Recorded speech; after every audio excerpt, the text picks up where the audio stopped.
What's good? What's good? Welcome to Epic Entertainment Critics. I am Antoine. And I'm still James. And we are looking at some trailers and some clips, and we came across the Black Widow pitch meeting. As you know, we are fans of Screen Rant pitch meetings.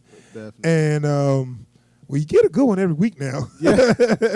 I mean, they really working on these, man. So they did one for Black Widow. Just watched that movie, did a review, check it out. Let's see what they say on pitch meeting about it. I'm pretty sure they're going to hit all the points that we was thinking about. So pitch meeting, Black Widow.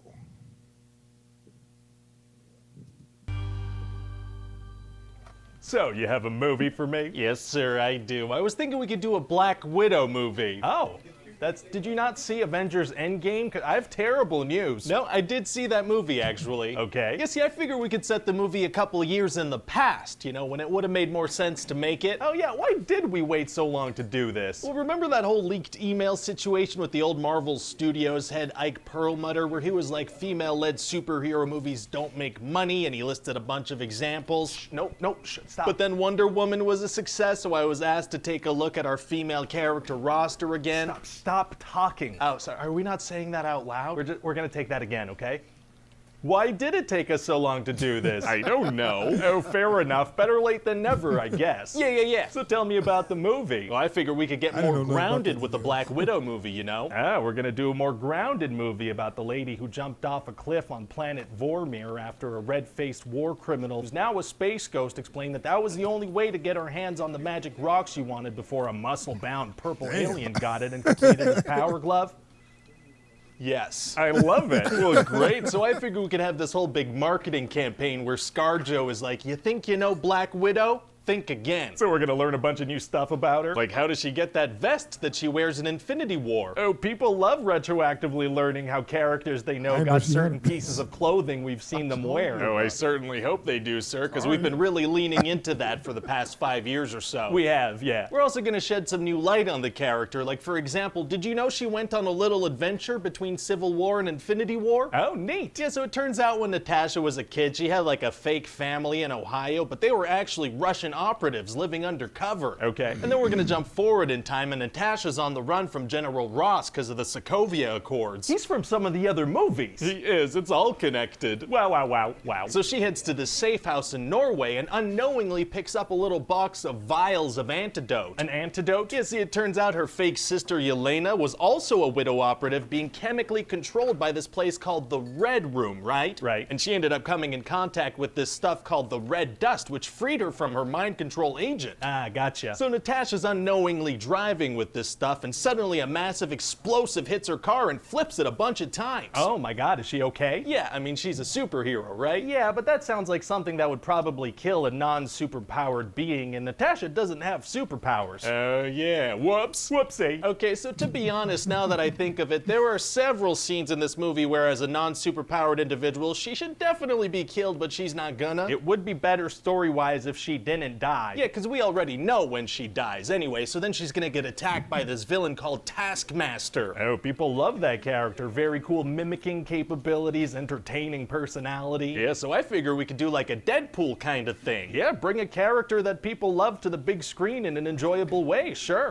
No, I meant like a Deadpool and X-Men Origins Wolverine kind of thing. Oh, turn the character into a mind-controlled killing machine with no speaking lines or personality traits. Yeah, that works too. Great. So then what happens? Well, Natasha escapes with the vials and goes to see her fake sister, and they start fighting when they see each other. Why? Because it's been a couple of minutes since the last action scene. Gotcha. And so Natasha finds out that this bad Russian guy, Dreykov, who she thought she killed years ago, is actually still alive and still running the Red Room. Okay. And by the way, I was thinking we could get Ray Winstone to play him. Oh, he's great. Can he do a Russian accent? Doesn't matter. It matters a little. Nope. So then they realize they need to break their fake father Alexei out of jail because he probably knows where the Red Room is. All right. So then these guards fire hundreds of bullets at Yelena, who's in a helicopter, and Natasha jumps down to help her dad. Very exciting. So then they all manage to fly away just as an avalanche is just destroying the prison. Well, thank God the hundreds of bullets didn't affect the helicopter in any way. Yeah, it worked out great. So I guess a bunch of people are probably killed in that avalanche, huh? Were they all bad guys?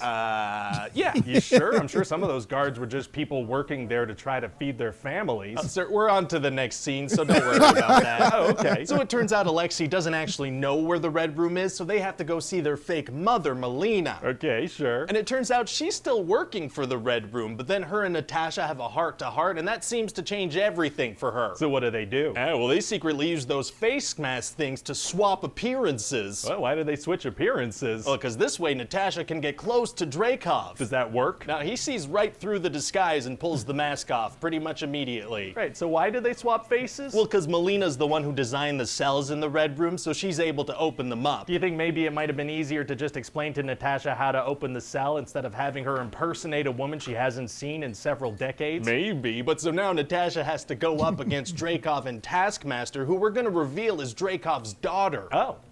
Okay. No, see, this is kind of a big deal because Natasha always assumed she killed her when she was a little girl as kind of intentional collateral damage when killing Dreykov. Natasha intentionally killed a child? Well, the child didn't really die, so morally we're all good. Well. So then we're gonna flash back to Melina explaining to Natasha that you can't actually hurt Dreykov. Why? Because he implemented a pheromone blocker in all the widows, so if you can smell him, you can't hurt him. What? It's basic science, sir. If you can smell him, you can't fire a gun at him. Is that basic science? It is, yeah, because that's why I wrote that in here. So Natasha has to hold her breath? No, because see, Melina explains that's not enough. You gotta sever a nerve right here. Couldn't she just kind of stand on the other side of the room far away from him, fire a gun from there? Nope. But probably, though? Pheromones. Oh, very far-reaching pheromones, so it's gonna be tough for her to hurt him, huh? Actually, it's gonna be super easy. Barely an inconvenience. Oh, really? Yeah, see, she smashes her face on a table, and that severs the nerve. Oh, surgical head smashing is tight. But so then Dreykov manages to bring in all the brainwashed widows, and they start attacking Natasha. Oh, no. But then Yelena uses the antidote on all of them, and all their free will comes back. Oh, very nice of her. And Melina blows up a main engine of the Red Room sky base, so the whole thing starts to fall. Uh-oh. Yeah, and then Yelena blows up the plane that Dreykov was trying to escape on. And she was able to do that despite the pheromones? Sure, and so then Black Widow dives after her as she plummets towards Earth, but Taskmaster starts attacking again. And not one piece of the massive, actively crumbling sky base lands on them. That's what we're going with. So then they land, but Natasha manages to use the antidote on Taskmaster, and so everything's great now. So nobody died in the massive collapse? Yeah, just every single one of the bad characters and not a single one of the good or redeemed characters. Oh, well, great. So then instead of escaping with her family, Natasha decides to stay behind and be captured by General Ross. Oh, yeah, she can't go with her family. She's got to be in a couple of other movies. So then 2 weeks later, she meets up with her friend who got her a Quinjet. Wait, wasn't she just captured by Ross? What happened there? I don't know. Oh, fair enough. And then during the credits, we're gonna have this scene where Yelena is at Natasha's grave and this character, Contessa Valentina, shows up with a mission for her. What's the mission? Sign up for Disney Plus. Very exciting. Yeah, it's gonna be very exciting. People are gonna be like, who is this character? It's gonna be this big reveal. Oh, that's gonna be a big reveal. Really add a lot to the end credits, unless we decide to reveal it in a streaming show first. What?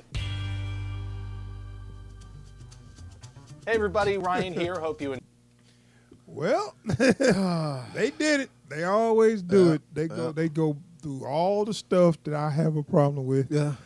And, just call it out. Oh man, this is why I love this series, man. Like, because all the stuff that like you usually get called out for being nitpicky for on the internet, it's like, no, I'm going to say this point blank so you understand that this makes no sense. Right. And just stuff when he was like, she meets up with her sister and then they fight. Why? Because we haven't seen the action scene in a while. That is literally the only reason why they was fighting. Or like the bit with Dreykov. Like, well, she didn't actually, like, she meant to kill the kid, but she didn't actually kill the kid, so we're good morally here. Well, yeah, no. Just because she are we really didn't go. I mean, just because it didn't happen, don't mean like, she's good. Like, that's one of those things. Like, whenever folks start talking about, like, yeah, my favorite character is such and such. Didn't he kill like a busload of kids? I mean, he was gonna. See, I don't remember her wearing that vest, and I know this is not a big deal, but no. And they made a big deal about it. Like, here, take my vest. My vest is so cool with the pockets and all that. I'm like, okay, but I don't even remember her wearing no vest. Well, like you said something about it. I don't even remember you saying that. Yeah, I told you that was the vest she wore in Endgame. Oh, okay. Yeah. Okay, but who cares? Nah, like, because what I was trying to say when I was pointing it out was like they really think they're doing something with this vest. Yeah, I mean it's like whatever. That's that's like how you write. That's like an amateur way to give a shout out to something. It's like, really? Hey, look, it's the vest. You guys remember the vest? Was everybody talking about her vest? No. Like when Endgame was like, oh, wow, that's a cool vest. Where'd she get that vest from? No one said a damn thing about it. Right, so who cares? Nobody does, except apparently whoever wrote this show. So I got some shoes from my uncle, you know.